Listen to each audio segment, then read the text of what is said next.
बोलिए भारत माता की। भारतीय जनता पार्टी जिंदाबाद।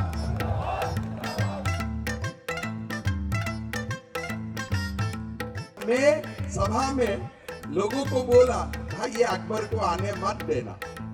कांग्रेस पार्टी मेरा ऊपर गुस्सा हो गया और सारे आदिवासी इलाका में हो रहा है जबरदस्त धर्मांतरण का बात चलते हैं। जम्मू कश्मीर में सीमाओं में संतरासवादियों का साथ संघर्ष करते हुए आप भारत माँ के लिए जीवन को बलिदान नहीं देते हो। शाम के 6:30 बजे हैं और हम लोग इस समय जांजगीर चांपा जिले की अकलतरा विधानसभा सीट पर हैं। इसका एक खास मकसद है क्योंकि यहाँ पर आज असम के मुख्यमंत्री हिमंता बिस्वा शर्मा का कार्यकर्ता सम्मेलन होने वाला है रात में 7:30 बजे के बाद। उस सम्मेलन में हिस्सा लेने के लिए बड़ी संख्या में यहाँ पर भारतीय जनता पार्टी के कार्यकर्ता आ रहे हैं। अकलतरा की एक बड़ी खास बात है और वो ये कि छत्तीसगढ़ की राजनीति में माना जाता है कि अकलतरा में जो भी मुख्यमंत्री जाता है वो अगला चुनाव हार जाता है, जैसे नोएडा के बारे में उत्तर प्रदेश में कहा जाता था। तो इसलिए कहा गया कि भूपेश बघेल ने 90 में से 89 विधानसभाओं में दौरा किया, लेकिन वो अकलतरा नहीं आए। तो हम आगे आज जो हिमंता बिस्वा शर्मा अपने कार्यकर्ताओं को संबोधित करेंगे उसके बारे में अभी आपको पल पल की रिपोर्ट देंगे।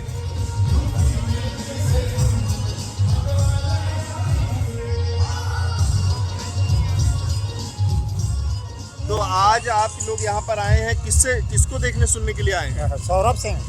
अच्छा, सौरभ सिंह भाजपा को। और यहाँ पर मुख्यमंत्री आने वाले हैं असम के, उनके बारे में जानते हैं आप लोग? नहीं जाना था। अभी तो पता नहीं है सर। उनका नाम पता है आपको? नहीं। तो यहाँ पर कौन आ रहे हैं आपको पता है? असम का मुख्यमंत्री हेमंत बिस्वा शर्मा। अच्छा, हाँ मजा। क्या नाम है उनका?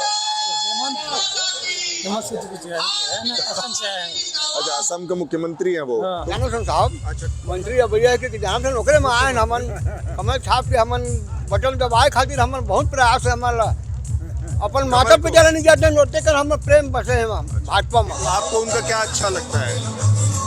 उनका जो राष्ट्रवादी विचार है वो अच्छा लगता है। जैसे कोई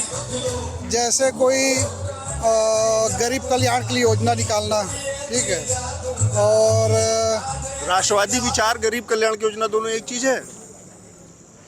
गरीब कल्याण और देश के लिए सोचना, सभी के समग्र विकास के लिए सोचना। अच्छा, तो आपको लगता है हिमंता ये सोचते हैं? हाँ, सोचते हैं। क्या दिक्कत हुई 5 साल में? 5 साल में है तो हमारे आवास नहीं मिली से माँ आवास नहीं मिली। नहीं मिला।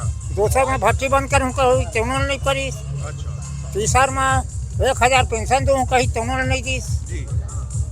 तो आप लोगों को लगता है कि अब जब वोट डालेंगे सरकार बदल जाएगी तो ये सब काम हो जाएगा? वो ही के नहीं हो सरकार जानी हमन काय जानबो। होगा सर, होगा 100% होगा सर। और हम लोग को किसान क्या करते हैं? कुछ नहीं करता, पढ़ लिख कर बेरोजगार घूम रहा हूँ सर। अच्छा, कहाँ तक पढ़ाई की आप? मैं फर्स्ट ईयर तक बस पढ़ाई किया हूँ सर। फर्स्ट ईयर तक।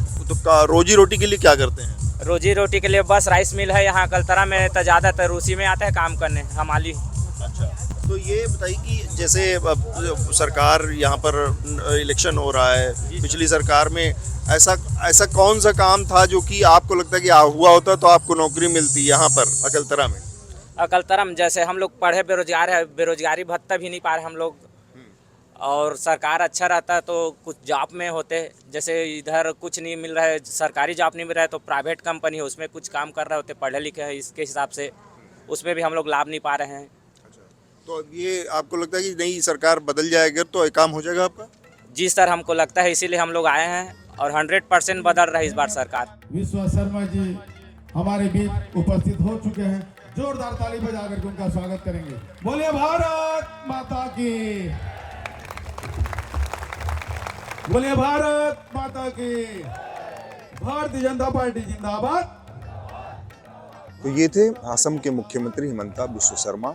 उनकी कार्यकर्ताओं से ये बैठक मुलाकात काफ़ी नाटकीय भी कही जाएगी, क्योंकि ऐसा भी वक्त आया जब वो वक्त से थोड़ा सा पहले ही आ गए थे। ये नेताओं के लिहाज से थोड़ी सरप्राइजिंग बात होती है कि भाई नेता समय से पहले आ जाए, और जब वो आए तो इस सभा में ये जो मैदान था जहाँ पर, उसमें पूरा का पूरा मैदान कुर्सियों से भरा था और जल्दी जल्दी वहाँ पर लोग नहीं थे, लेकिन तो जल्दी से जो कार्यक्रम के संचालक थे उन लोगों ने आधे मैदान से जल्दी जल्दी कुर्सियाँ हटवाई ताकि ऐसा ना लगे कि पूरा मैदान खाली है।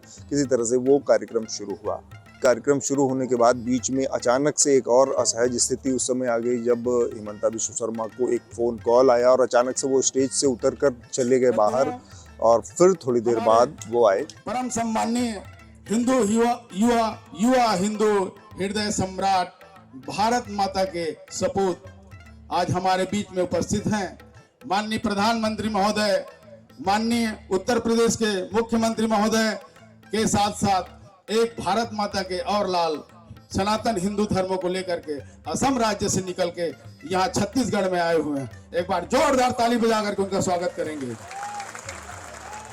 जो बातचीत रही 2-3 विषयों पर मुख्य रूप से केंद्रित रही और जिसके लिए उनको बार बार आजकल याद किया जाता है। बहुत ध्यान एक चीज़ देने वाली ये रही कि जो कार्यक्रम के जो संचालक थे, जो संयोजक थे, वो मंच से बार बार एक बात कह रहे थे और वो बड़ी महत्वपूर्ण बात है। वो नरेंद्र मोदी का नाम ले रहे थे और फिर उत्तर प्रदेश के मुख्यमंत्री योगी आदित्यनाथ का नाम ले रहे थे और फिर तीसरे नंबर पर वो असम के मुख्यमंत्री हिमंता बिश्व शर्मा का नाम ले रहे थे और बाकायदा उनके नाम के साथ एक विशेषण, एक एडजेक्टिव जोड़कर हिंदू हृदय सम्राट। तो आप समझ सकते हैं कि आज उनकी जो स्थिति है हिमंता बिश्व शर्मा की, एक मतलब भारत भाजपा की जो पूरी एक हायरार्की है शीर्ष नेताओं के, उसमें कहाँ पहुंच के चुकी है। एक और महत्वपूर्ण चीज जो हमने नोटिस की है कि पिछले जब से ये चुनाव की प्रक्रिया छत्तीसगढ़ में शुरू हुई है तब से ऐसा कहा जा रहा है कि मुख्यमंत्री योगी आदित्यनाथ हो या सबसे जो लोकप्रिय चेहरा है नरेंद्र मोदी हो प्रधानमंत्री, उन सबसे ज्यादा चुनावी दौरे छत्तीसगढ़ में हिमंता बिश्व शर्मा कर रहे हैं। वो 1 तारीख के बाद से लगातार यहाँ पर हर दिन आ रहे हैं, दौरे कर रहे हैं और एक साथ 4-4, 5-5 जनसभाएं और रोड शो कर रहे हैं। एक तरह से भारतीय जनता पार्टी के अपने स्ट्रक्चर में, अपने ढांचे में हिमंता बिश्व शर्मा एक बड़े नेता, हिंदूवादी छवि के रूप में स्थापित हो रहे हैं। सनातन संस्कृति है, हमारा जो भारत माँ है उसको भी सुरक्षित रखना हमारा जिम्मेदारी होता है। जो महत्वपूर्ण बातें उन्होंने कही उसकी शुरुआत उनके अपने लोकप्रिय और की जो एक स्टाइल बन गई है, छवि बन गई है, उसी से उन्होंने की है। उन्होंने कांग्रेस के एक कवर्धा में जो प्रत्याशी हैं, अकबर नाम है उनका, उनके ऊपर निशाना साधने के साथ शुरू किया कि अकबर तो मर चुका है तो ये नया अकबर कहाँ से आ गया। जो भी है, तब मैं सभा में लोगों को बोला, भाई ये अकबर को आने मत देना। कांग्रेस पार्टी मेरा ऊपर गुस्सा हो गया। चुनाव आयोग में उन्होंने कंप्लेंट डाला कि हिमंता बिश्व शर्मा को छत्तीसगढ़ आने का बंद कर देना चाहिए, कमीशन को रोक लगाना चाहिए। धीरे धीरे अभी समझ में आया कि ये अकबर ही रिमोट कंट्रोल चलाता है पूरा छत्तीसगढ़ को, नहीं तो क्यों अकबर का बात बोलने से इतना गर्म हो जाते हैं। इसके अलावा उन्होंने अपनी उसी बातचीत में असम में जो डेमोग्राफिक चेंज का जिक्र किया कि किस तरह से वहाँ पर हिंदुओं की आबादी कम हुई और मुसलमानों की आबादी बहुत ज़्यादा बढ़ने लगी वहाँ पर। 1951 वो समय असम में हमारा डेमोग्राफी बढ़िया था, 20% मुस्लिम था, 80% हिंदू था। धीरे धीरे गरीब लोगों को लालच दे के कन्वर्शन करना शुरू हुआ, बांग्लादेश से लोग आने शुरू हुआ। आज हमारा असम में हिंदू 65% हो चुका है। आज छत्तीसगढ़ का जनजातीय इलाका में जो हो रहा है वो सारे आदिवासी इलाका में हो रहा है। जबरदस्त धर्मांतरण का बात चलते हैं। उन्होंने कश्मीर का भी जिक्र किया और ये सारी चीजों से जोड़कर उन्होंने छत्तीसगढ़ की राजनीति को समझाने की कोशिश की। जम्मू कश्मीर में सीमाओं में संतरासवादियों का साथ संघर्ष करते हुए आप भारत माँ के लिए जीवन को बलिदान नहीं देते हो। हमारे सीआरपीएफ का जवान ही हमारा भारत माता के लिए अपना बलिदान देता है। बाद में एक वक्त ऐसा भी आया जब उन्होंने औरंगजेब और बाबर का भी जिक्र किया। इस तरह से जो एक हिंदुवादी छवि और हिंदुवादी जो राजनीति के इर्द गिर्द इस चुनाव को मोबिलाइज करने, पोलराइज करने और केंद्रित करने की एक कोशिश इस पूरे उनके जनसभा में और ख़ासकर हिमंता बिस्वा शर्मा के अपने पूरे संबोधन में देखने को मिली।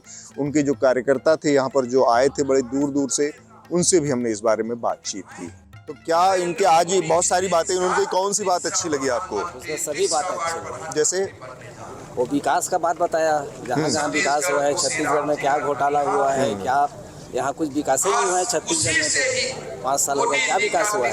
अच्छा, कोई योजना, नया योजना कोई बताया ना भाई कांग्रेसी की यहाँ नया योजना कुछ शुरू हुआ है करके। अच्छा, वो नरवा गरवा घुरवा बस यही योजना है। गोठान 4-5 वहाँ गोठान बना है, वहाँ भी तो एक जानवर नहीं है कोई जगह, न पैरा नहीं है। अच्छा, ये देखिए तो क्या विकास हुआ है? कुछ विकास नहीं। तो जितनी भी बात बता रहे हैं भूपेश बघेल की जो भ्रष्टाचार के विषय में बता रहे हैं, है ना, जो अपना नारा दिया था गरवा घुरवा, इसमें कुछ नहीं काम किया है। मैं बताना चाहूँगा कि उन्होंने जो बात अपनी बोली, हिंदुत्व की बात जो उन्होंने रखी, वो सबसे हमारे लिए हृदय में, हमारे हिंदुत्व के लिए, आगे बढ़ने के लिए, युवाओं को प्रेरित करने के लिए, ये सब बातें उनकी अच्छी लगी हमें। हिमंता जी आज अभी कह रहे थे कि जैसे 2-3 चीजें वो उसको लगता है कि वो बहुत बड़ा मुद्दा है यहाँ पर छत्तीसगढ़ में। जैसे वो अपने असम की बात बता रहे थे कि असम में मुसलमानों की आबादी बहुत बढ़ गई है, हिंदुओं की कम हो गई। वो उससे आपको लोगों को लगता है कि यहाँ पर असर पड़ेगा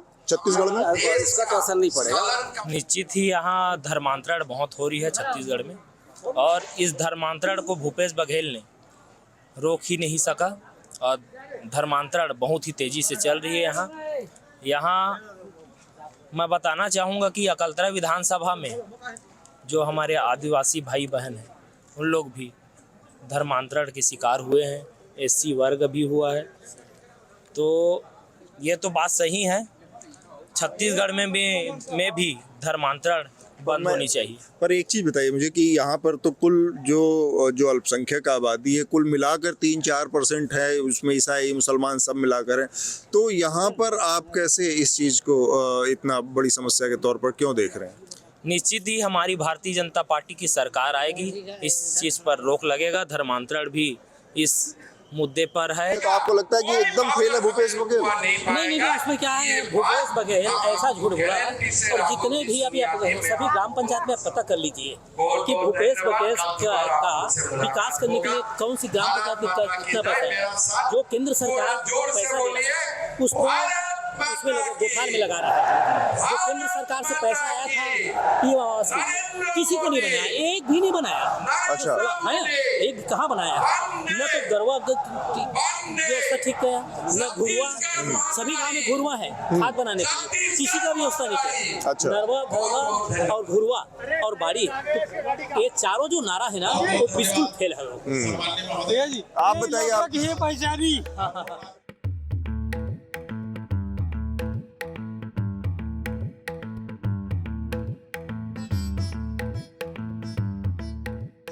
पांच राज्यों के विधानसभा चुनावों का ये पहला चरण है जब हम छत्तीसगढ़ आए, और छत्तीसगढ़ में ये जांजगीर चांपा का इलाका है जहाँ की एक विधानसभा है अकलतरा। अकलतरा से हमने ये आपको कवरेज चुनाव की भेजी है, जिसमें आज हिमंता बिस्वा शर्मा असम के मुख्यमंत्री यहाँ पर एक कार्यकर्ता सम्मेलन को संबोधित करने आए थे। ये सारी बातें उन्होंने कही जो हमने आपको बताई इससे पहले। ये जो पूरी हमारी कवरेज है ये द न्यूज़ मिनट और न्यूज़ लॉन्ड्री का एक साझा जो एनएल सेना प्रोजेक्ट है उसके तहत हम आप तक पहुंचा पा रहे हैं। तो हमारे इस नए एनएल सेना प्रोजेक्ट को, जो कि चुनावों से संबंधित है, 5 राज्यों में हमारे रिपोर्टर्स काम कर रहे हैं, और इसके अलावा मॉर्निंग शो की टीम जो कि मैं मनीषा भी बीच में थोड़े दिन बाद आएंगी इसमें। अभी इस समय वो कहीं बाहर गई हुई हैं। और इसके अलावा द न्यूज़ मिनट की तरफ से आज सुदीप्तो भी हमारे साथ थे, आगे धन्या राजेंद्रन भी इसमें जुड़ेंगी। तो इस एनएल सेना प्रोजेक्ट को जल्द से जल्द पूरा करने में हमारी मदद करें। धन्यवाद। 5 महत्वपूर्ण राज्यों में विधानसभा के चुनाव घोषित हो चुके हैं। ऐसे में जरूरी है कि आप यानी न्यूज़ देखने और पढ़ने वाले मुद्दों की तह तक पहुंचे। ऐसे में आज ही newslaundry.com/election fund पर जाएं। तो सपोर्ट कीजिए स्वतंत्र मीडिया को, ताकि आपको एजेंडा और पक्षपात से आज़ाद खबरें मिल सकें।